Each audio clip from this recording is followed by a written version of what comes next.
If this is not a criminal investigation now, I'd be totally surprised. They'll go on the balance of probabilities based on the area that we fully searched with a lot of people. We can't find any evidence, be it a backpack, a shoe, or whatever. We can't find the kids. If you can't find them, then somebody has to say enough is enough right now for searching those areas. So now we move to where? There's only one other option. A nefarious take to this. In other words, a criminal type thing.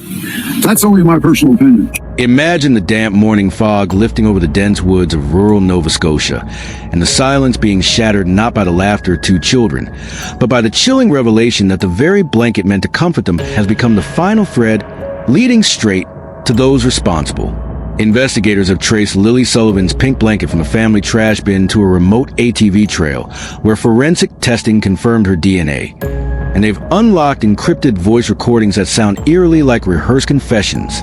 If you believe Lilly, Six, and Jack for deserve answers, hit subscribe now and drop a prayer in the comments below. Because after months of dead ends, the RCMP has uncovered a lead that could finally break this case wide open. From the very moment the Sullivan siblings vanished on May 2nd, every search party, drone sweep, and helicopter flight came back empty. No footprints, no torn clothing, not even a stray toy. Yet, buried in that endless quiet was a torn fragment of a pink blanket, half discarded in the family's trash can, half snagged in branches 7 kilometers away. When DNA analysis confirmed it belonged to Lilly, the blanket stopped being a mere token of innocence and became Exhibit A in what is now a full criminal conspiracy investigation. Tracing that blanket's unlikely path began with a simple question. Who would carry Lilly's blanket into the woods and deliberately tear it in two? The RCMP cross-checked ATV rental records and found that a quad had been checked out on the eve of the disappearance, traced to the very trail where the blanket fragment was recovered. The rental agreement placed the vehicle in service at 9:30 p.m. on May 1st, and cell tower logs confirmed it idled on the back road for 45 minutes that night, long enough for someone to disembark, leave the blanket, and return to the rental cabin under cover of darkness. Cell tower data didn't lie. It placed Lilly and Jack's mother, Molly Kia Brooks Murray, in the same grid cell just 20 minutes away at midnight, despite her public claims of being out of province that evening. When confronted with the digital evidence, her story unraveled. There were no flight manifests, no hotel receipts, no witnesses to her alleged departure. Instead, she returned to the Lansdowne station area by dawn, hours before the children were reported missing. At that point, RCMP teams moved swiftly to secure Brooks Murray's rental car. Inside the trunk, officers discovered a single pink sock caked in woodland debris, a half-eaten granola bar bearing Jack's DNA, and a tuft of blonde hair entwined with pink fibers identical to Lilly's blanket. Independent forensic experts agree. Accidental transfer is impossible under these circumstances. This was deliberate, and it tied Brooks Murray directly to the scene. But the breakthrough didn't stop there. Investigators had long suspected that digital clues lay hidden beyond public statements. When RCMP cybercrime units obtained legal warrants for cloud backups, they unearthed deleted voice memo files recorded on an encrypted app.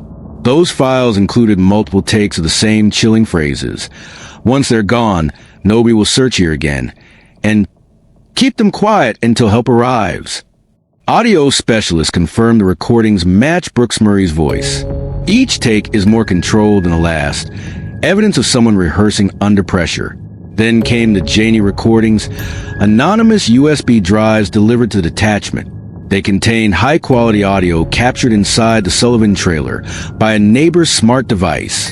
In one clip, a second voice, later linked to a family acquaintance, whispers, "Dispose of the evidence after dark."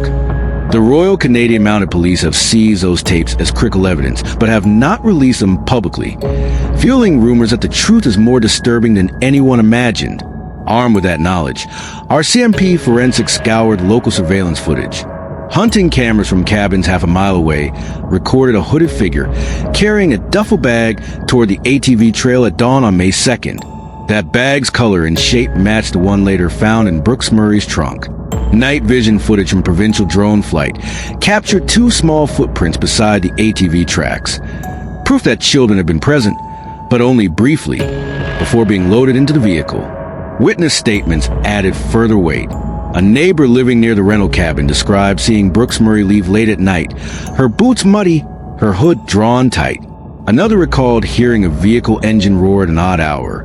Both accounts, when cross-referenced with digital logs, formed a timeline too precise to ignore. Today, the RCMP's Major Crime Task Force operates on the assumption that this was never an accidental wandering.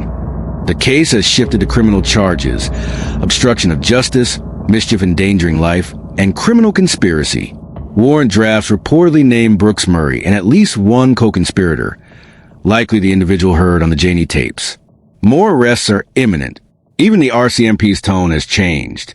Where they once appealed to the public for tips on lost children, they now speak of building criminal case and working toward charges.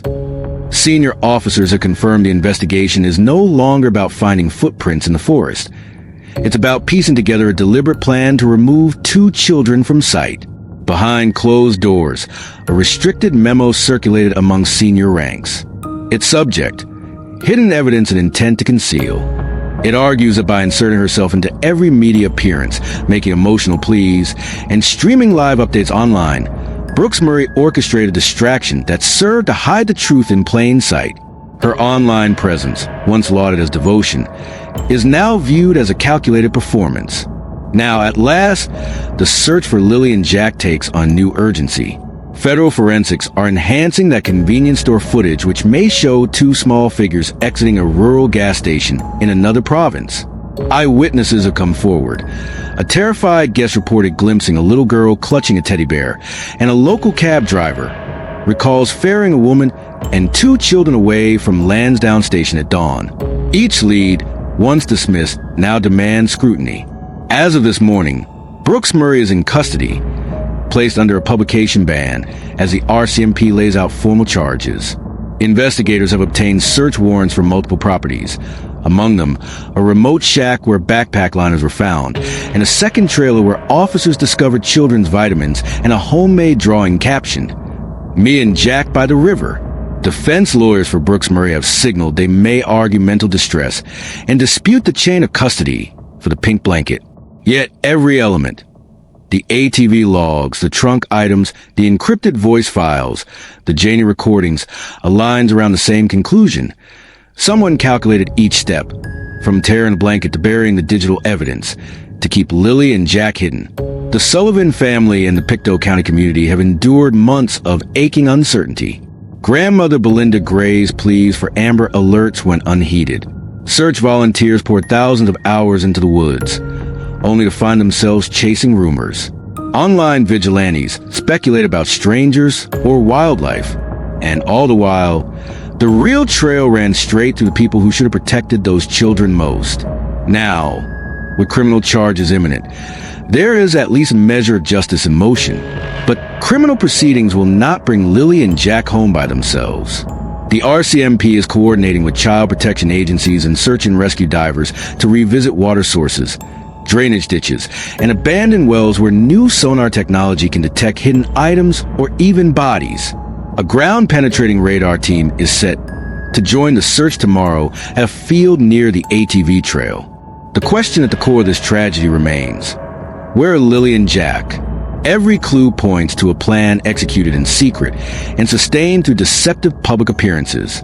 Every unraveled lie brings investigators closer to the truth and closer to finding these children, alive or otherwise. If you have any information about May 1st or 2, no matter how insignificant it seems, an ATV sighting, an online conversation, a tire track, please contact the Northeast Nova RCMP Major Crime Unit immediately or call Crime Stoppers anonymously. Share this video to spread the word. Leave your city in the comments and drop a prayer for Lilly and Jack. Their voices may have been silenced that morning, but our world will not stop listening until they are found.